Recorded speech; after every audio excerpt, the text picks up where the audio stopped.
ഒരുതിരി വെട്ടമാണ്. സങ്കടപ്പെടുന്നവരുടെ മുഖത്തേക്ക് നോക്കി കരുണയോടെ ഞാൻ പുഞ്ചിരിക്കും.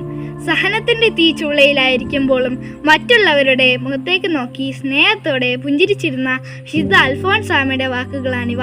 സ്വർഗീയ ഗണവും മാലാവൃന്ദവും ഒരേ സമയം പുഞ്ചിരി തൂകിയ നിമിഷമാണ് യേശുനാഥന്റെ ജനനം. പാപത്തിൽ നിന്നും രക്ഷ ആഗ്രഹിച്ചിരുന്ന മനുഷ്യർക്ക് ലഭിച്ച ഏറ്റവും വലിയ സമ്മാനം.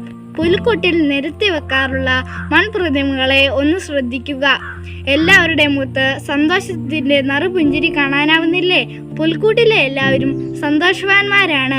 ലോകരക്ഷകന്റെ തിരുപ്പിറവി വാർത്ത അറിയിച്ച പൂജരാജാക്കന്മാരുടെ മുഖത്തേക്ക് നോക്കി ഹെരോദേസ് ഒന്ന് പുഞ്ചിരിച്ചിട്ടുണ്ടാവും.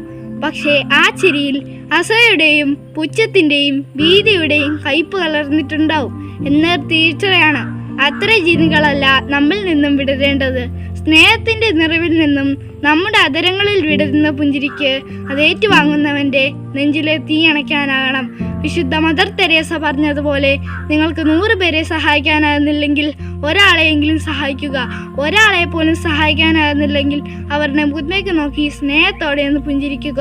ദൈവസ്നേഹത്തിന്റെ അടയാളമായി അത് നമ്മിലൂടെ മറ്റുള്ളവരിലേക്ക് ആഴ്ന്നിറങ്ങിക്കൊള്ളും. ഇന്ന് ലോകത്തിന് നമ്മുടെ പുഞ്ചിരി ആവശ്യമാണ്. അത് അനേകർക്ക് ആശ്വാസം നൽകുന്നതാണ്.